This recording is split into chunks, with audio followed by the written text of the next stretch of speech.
This is a chart of the NASDAQ, the triple Qs, and you can see last week was incredibly volatile. You sold off a couple days, just big sell-offs, big rebounds, lots of volatility. Question is, what is coming next? It does us no good to look at what already happened. But what could be coming next in this upcoming week and over the next couple of weeks that could really affect the markets in a large way? You need to hear this, and we'll get into it in this video. Hit that like button as well as subscribe to the channel if you find value or like the perspective provided.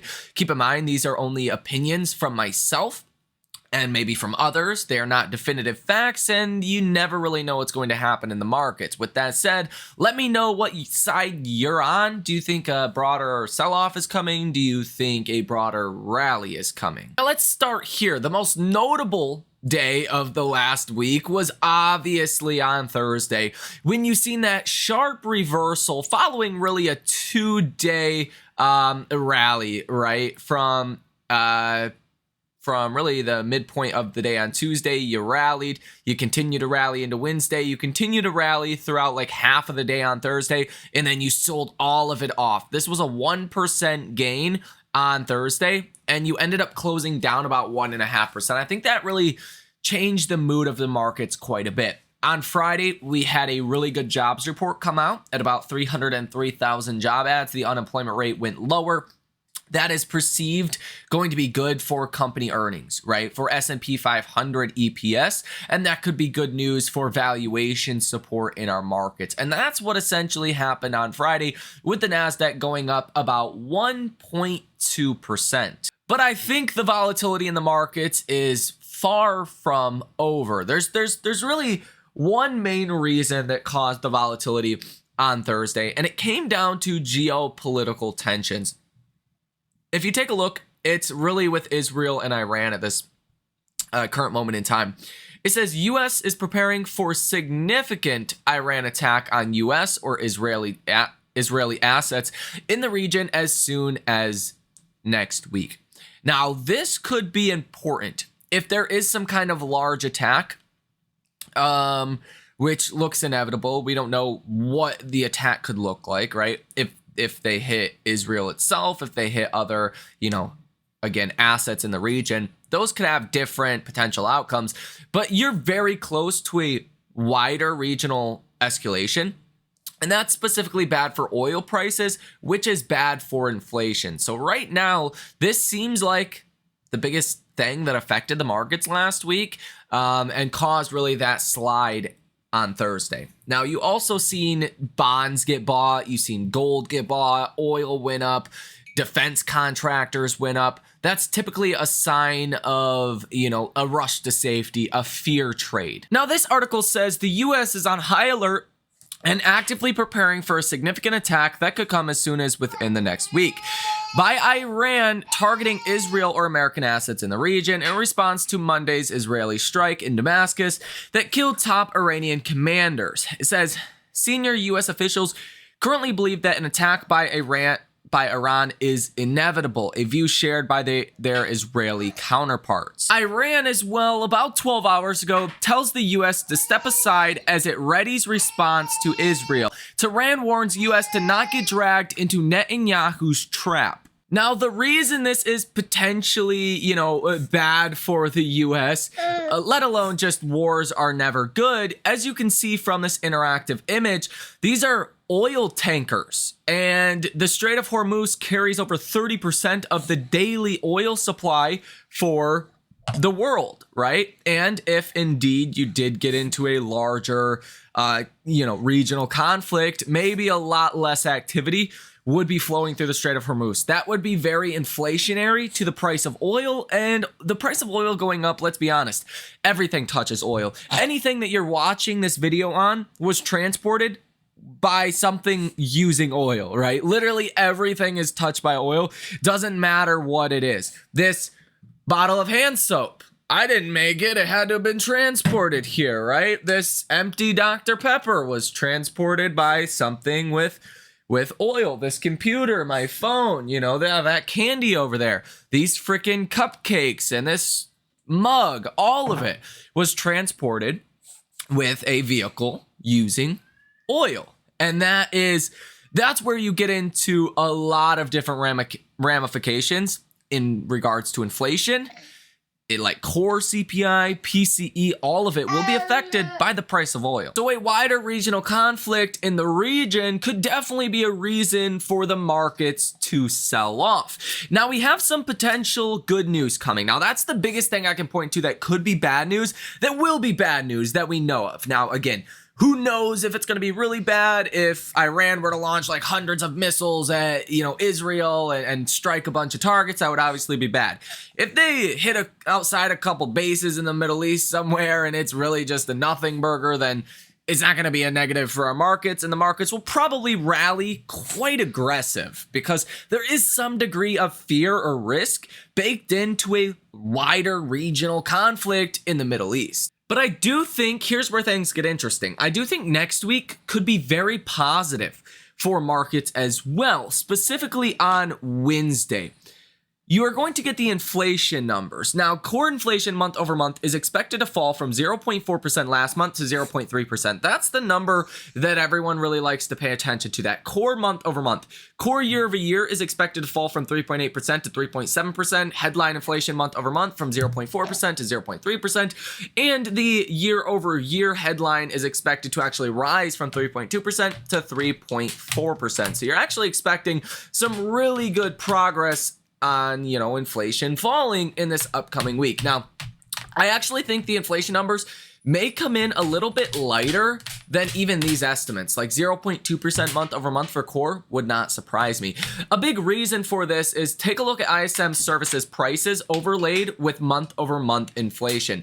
Month over month inflation is the gray line here, and the blue line is the ISM services prices paid. ISM services prices paid just came in at 53.4, which is almost deflationary. The last time you were this low was the crash of the Rona in March of 2020, when you hit 50.4 for prices paid in the service sector of the economy. Besides that, even going back to 2019 in December, you were at 59.8. Again, today you're at 53.4. So typically inflation follows the prices paid number. If prices paid comes in low, especially like it just did, odds are the inflation numbers are going to come in really low as well. And I think 0.3 could be way high for the estimate for inflation. We're talking maybe 0.2, maybe 0.1. If you go back to December, November of 2023, month over month core, this is core PCE. Let's also acknowledge that. Core PCE came in at 0.1% month over month, and the ISM service prices were falling to 57.6, roughly in that range, about 57, 56. And now you're even much lower than that. So I think odds are 0.3% month over month inflation could be a bit high for the estimate. And if that's the case, if inflation does fall more than expected, a lot of stocks that you and I invest in, SoFi, Fubo, maybe Tesla, PayPal, some of those heavily correlated retail names that a lot of retail investors own, a lot of interest rate sensitive names, those are the stocks that would do really well in that environment. The stocks that may not do as well would be your big tech names. Maybe there's less of a reason to own big tech if you're going to see a broadening out of our markets and if inflation is falling more than expected. So I think the geopolitical tensions in the Middle East, we don't know what that is going to bring. We don't know how big of a response we're going to see from Iran. And if there is a positive catalyst or negative catalyst for this upcoming week, it's likely to be that Middle East debacle. But I can confidently sit here and say, most likely statistical probabilities are higher than not that we're going to get a lower inflation report than even what the markets are expecting. And that is going to be wildly positive as well. Now, this CPI report comes out on Wednesday. You may get a response from Iran any moment. Maybe Monday, maybe Tuesday, Wednesday, after that, you just don't know. So if you get a response from Iran maybe on a Monday, that's going to take precedent and affect the markets. And then maybe on Wednesday we rally. That's another possible outcome as well. And if you take a look here at the sentiment for the QQQ on Friday, even though you were seeing a rebound in the markets, the Nasdaq up over 1%, you did have sentiment that was very low. Sentiment was bearish at 28, and even on Thursday, the sentiment was higher at 37. So it doesn't seem like a lot of people kind of fell for that rally that we seen on Friday. A lot of people still very bearish. The percent of stocks above their 50-day moving average currently at 53.61%. On Friday, you did see this number going up by about 1.5%. So it was a little bit of a broadening out in our markets, but it wasn't the strongest rally either. And I think that's important to point out. It wasn't like everything was just ripping higher, even though the Nasdaq was up over 1%. Most of the action was really concentrated in, again, your big tech names. According to your latest AI investor sentiment survey, you have 47.3% of investors that are bullish, neutral investors at 30.5, and bearish investors at 22.2. So the bulls still are in control, but starting to fall at least a little bit. The bears are still sitting right at about 22%. Seems like the core group of investors that are bearish are still, well, staying bearish, and any kind of upside we get in our markets really isn't changing much of that. We also have some earnings for this week. Most notably, you start off with some of your big banks on Friday. So what you have for Wednesday, you do have some other names like WD-40 and PriceSmart and here Test Systems, Tilray, a couple other names as well. Tuesday. Wednesday, you are going to get Delta. So Delta could be an important one to be watching for.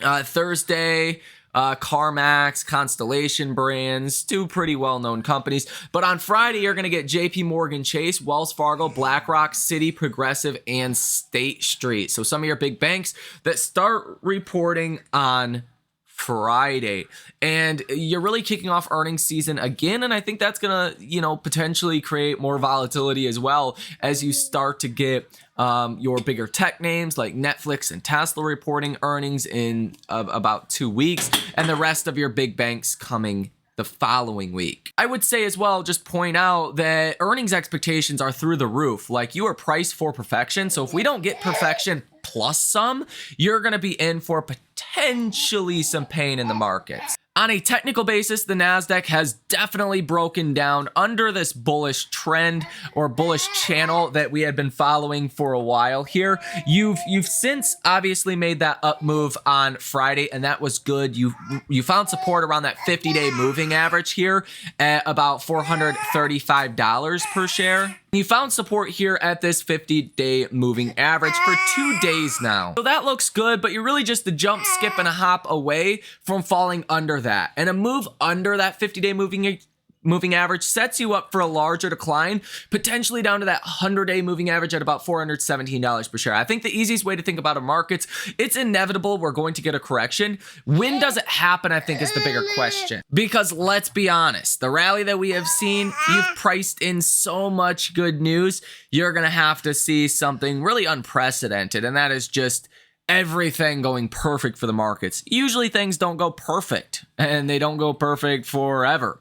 And that's kind of how the markets are priced right now. So I would be a little bit defensive. Here's my ultimate conclusion. A little bit on the defensive side for the broader index level. There's a lot of concentration in big tech. So if you do get a market rally here, it's probably not going to be in big tech. It's probably going to be a broadening out of our markets. If you do see inflation come in lower than expected on Wednesday, you could see selling in big tech names, and you could see a broadening out of our markets. But due to the concentration in market cap weighting in the Nasdaq and the S&P, you could actually see the indexes fall if big tech gets sold off, but the rest of the markets could be soaring higher. That would be my expectation if we do get upside in our markets. I don't think it's going to be on the index level. I think it's going to be on a stock by stock basis, specifically interest rate sensitive and more small cap Fed sensitive names. I don't think big tech has much room to rally here. And obviously I could be proven wrong there, but I think you've pretty much factored in all of the good news.